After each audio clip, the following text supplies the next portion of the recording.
Hello student, एक बार फिर से स्वागत है आपका हमारे इस यूट्यूब चैनल में।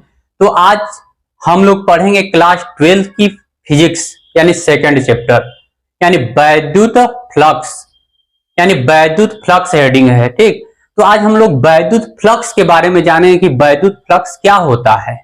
वैद्युत फ्लक्स क्या होता है यानी इलेक्ट्रिक फ्लक्स। तो देखिए, हम डिफिनीशन आपको समझा रहे हैं बहुत सिंपल तरीके से। आप लोग इस वीडियो को पूरा देखिएगा तभी यह समझ में आ जाएगा अच्छी तरह से। देखिए कि इलेक्ट्रिक फ्लक्स क्या होता है। ठीक, देखिए कोई भी वैद्युत क्षेत्र में ठीक किसी काल्पनिक पृष्ठ लेते हैं, कोई वैद्युत यानी क्षेत्र में काल्पनिक पृष्ठ लेते हैं, तो उस काल्पनिक पृष्ठ से होकर जितनी बल रेखाएं यानी वैद्युत बल रेखाएं गुजरेगी, यानी उस काल्पनिक पृष्ठ में से होकर जितनी वैद्युत बल रेखाएं गुजरती हैं, तो उन वैद्युत बल रेखाओं की संख्या को ही कहा जाता है यानी इलेक्ट्रिक फ्लक्स यानी वैद्युत फ्लक्स।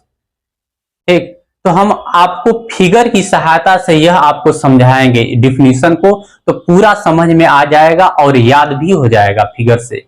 ठीक, तो एक बार और आपको हम समझा रहे हैं। देखिए कि जब यानी वैद्युत क्षेत्र में एक कोई काल्पनिक पृष्ठ होता है, जब वैद्युत क्षेत्र में कोई काल्पनिक पृष्ठ स्थित होता है, तो उस काल्पनिक पृष्ठ में से होकर उस काल्पनिक पृष्ठ में से होकर मान लेते हैं यह मेरी हथेली, एक यह एक काल्पनिक पृष्ठ है। इस काल्पनिक पृष्ठ में से होकर यानी हमारी हथेली के अंदर से होकर एक जितनी वैद्युत बल रेखाएं गुजरेंगी, उन वैद्युत बल रेखाओं की संख्या को ही यानी संख्या के माप को ही कि कितनी वैद्युत बल रेखाएं गुजरी हैं, उन संख्या के माप को ही कहा जाता है वैद्युत फ्लक्स। देखिए फिगर की सहायता से आपको हम समझा रहे हैं। ठीक, मान लेते हैं कि कोई यह पृष्ठ है, कोई एक यह पृष्ठ है यानी जिसका क्षेत्रफल a है। क्षेत्रफल a का कोई एक पृष्ठ है, यह पृष्ठ वैद्युत क्षेत्र में स्थित है, वैद्युत क्षेत्र में स्थित है। तो इस पृष्ठ से होकर वैद्युत बल रेखाएं गुजरती हैं, इस पृष्ठ से होकर वैद्युत बल रेखाएं गुजरती हैं। ठीक, तो जितनी वैद्युत बल रेखाएं इस पृष्ठ में से होकर गुजरी हैं, ठीक, जितनी वैद्युत बल रेखाएं इस पृष्ठ में से होकर गुजरी हैं, ठीक, तो इन वैद्युत बल रेखाओं की संख्या को ही कहा जाता है वैद्युत फ्लक्स। ठीक, इन बल रेखाओं की संख्या को ही वैद्युत फ्लक्स कहते हैं। तो इसका हम डिफिनीशन सिंपल तरीके से दे सकते हैं कि वैद्युत क्षेत्र में ठीक स्थित किसी काल्पनिक पृष्ठ में से होकर गुजरने वाली वैद्युत बल रेखाओं की संख्या को ही वैद्युत फ्लक्स कहते हैं। ठीक, तो इसका डिफिनीशन लिखेंगे हम, यहां पर लिख दे रहे हैं कि वैद्युत क्षेत्र में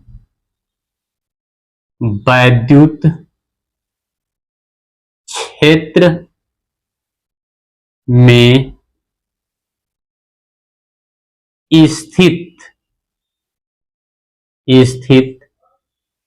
किसी काल्पनिक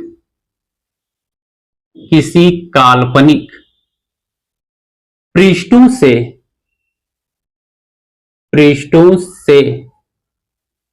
होकर गुजरने वाली वैद्युत बल रेखाओं की संख्या वैद्युत बल रेखाओं की संख्या की माप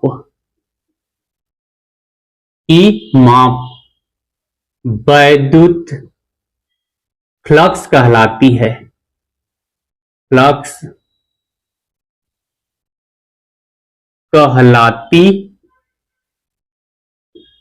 है। ठीक, देखिए वैद्युत क्षेत्र में स्थित ठीक, किसी काल्पनिक पृष्ठों से होकर गुजरने वाली वैद्युत बल रेखाओं की संख्या को ही कहा जाता है वैद्युत फ्लक्स। इसे फाई से प्रदर्शित करते हैं। देखिए, इसे फाई, ठीक, इस तरफ इसे फाई से प्रदर्शित करते हैं, प्रदर्शित करते हैं, इसे फाई से प्रदर्शित करते हैं। देखिए, मान लेते हैं कि एक छोटा सा इस पृष्ठ का, यानी इस बड़े पृष्ठ का, ठीक, एक छोटा सा अवयव ले लेते हैं। ठीक, एक छोटा सा अवयव, ठीक, इस छोटे से अवयव का क्षेत्रफल सदिश ठीक इसके सामने होता है, ठीक इसके सामने लंबवत होता है। हम आपको अगले वीडियो में यानी पिछली वीडियो में बताए थे, यानी क्षेत्रफल सदिश क्या होता है। ठीक, तो ठीक क्षेत्रफल जो सदिश होता है ठीक इसके बाहर की ओर लंबवत दिशा में होता है। ठीक, यानी डीए, यानी वेक्टर डीए। ठीक, यह छोटा सा है इसलिए यहां पर डी लग गया है। ठीक, बड़े पृष्ठ के लिए यानी ए है। ठीक, अगर छोटा सा खंड होता है कोई तो वहां पर डी लगा देते हैं तो वह छोटा सा अवयव बन जाता है। ठीक, तो इसका यानी क्षेत्रफल सदिश यानी डीए। ठीक, और यह वैद्युत क्षेत्र यानी बल जो रेखाएं हैं वैद्युत क्षेत्र। ठीक, यह vector E, vector E, vector E और वेक्टर डी ए के बीच कोण बनता है थीटा। ठीक, वेक्टर डी ए और वेक्टर ई के बीच कोण बना है थीटा। ठीक, तो यहां पर वैद्युत फ्लक्स क्या होगा। ठीक, देखिए, वैद्युत फ्लक्स फाई बराबर, ठीक, होता है वेक्टर ई, ठीक, इनटू यानी D A, vector D A.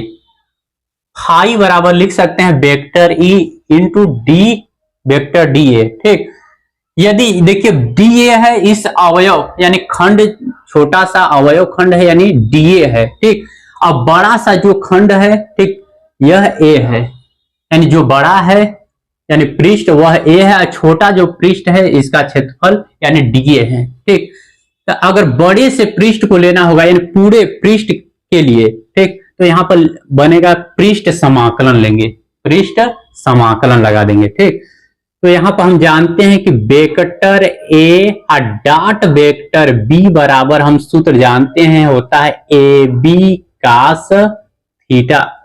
Class 11th में हम लोग वेक्टर में पढ़ चुके हैं कि vector A dot vector B बराबर होता है ए बी कास थीटा। ठीक, तो यहां पर हो जाएगा फाई बराबर, ठीक, समाकलन पृष्ठ, ठीक, यह vector E dot vector D ए के जगह पर लिख सकते हैं हम E D A cos theta. ठीक, इस फार्मूला से E into D A cos theta. अब देखिए, जब डीए को हटा देंगे, ठीक, हम यहां पर डी ए बराबर ए, ठीक, जब डीए बराबर ए रखेंगे यानी बड़ा सा पृष्ठ, यानी छोटे से अवयव के जगह पर बड़ा सा पृष्ठ का क्षेत्रफल हम लेंगे, तब इस, ठीक, यानी समाकलन को हटा देंगे। जब फाई बराबर, जब समाकलन हटाएंगे तो हो जाएगा ई, ठीक, ए, डीए के जगह पर ए लेंगे, ए कास थीटा, ई ए कास थीटा। यह, ठीक, वैद्युत फ्लक्स का फार्मूला हो गया। ठीक, फाई बराबर ई ए कास थीटा। ठीक, देखिए यहां पर ई ए कास थीटा, ई ए कास थीटा के जगह पर हम लिख सकते हैं फाई बराबर, ठीक, vector E dot vector A. ठीक, क्योंकि यहां पर ए बी कास थीटा है तो ए बी कास थीटा के जगह पर लिख सकते हैं vector A dot vector B, तो ई ए कास थीटा के जगह पर लिख सकते हैं vector E dot vector A. यह भी हमारा फार्मूला हो जाएगा। ठीक, वैद्युत फ्लक्स का एक मात्रक न्यूटन, न्यूटन मीटर स्क्वायर प्रति कूलम। इसका मात्रक होता है न्यूटन मीटर स्क्वायर प्रति कूलाम।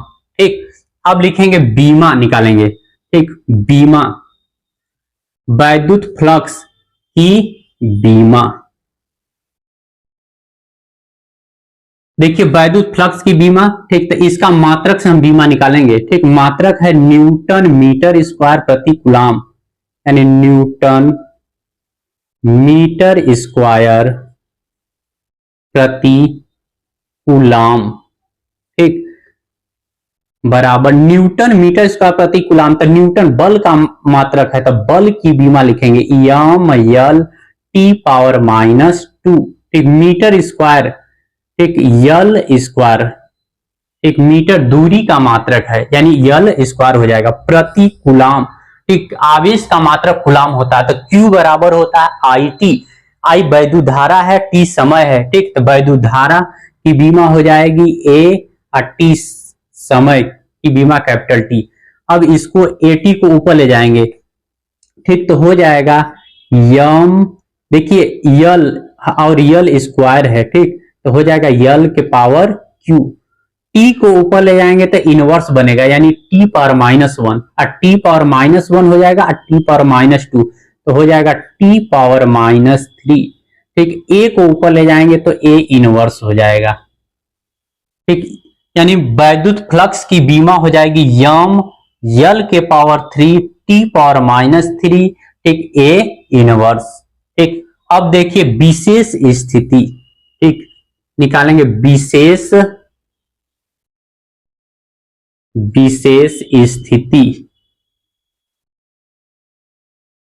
देखिए विशेष स्थिति में क्या है कि जब समतल पृष्ठ को, ठीक, जब इस समतल पृष्ठ को वैद्युत क्षेत्र की, ठीक, दिशा के लंबवत रखा जाता है। ठीक, जब इसको इसके लंबवत रखा जाएगा तब थीटा का मान, ठीक, यहां पर 0 हो जाएगा। जब इसके लंबवत वैद्युत क्षेत्र की दिशा के लंबवत रखेंगे तो यह थीटा हमारा क्या हो जाएगा, 0 हो जाएगा। ठीक, तब यानी लंबवत रखने पर थीटा बराबर यानी 0। ठीक, जब थीटा का मान 0 हो जाएगा तो यहां पर कास, ठीक, तो कास 0 का मान होता है 1। फार्मूला इसमें फाई बराबर ई ए कास थीटा में रखेंगे तो फार्मूला फाई बराबर ई ए कास थीटा।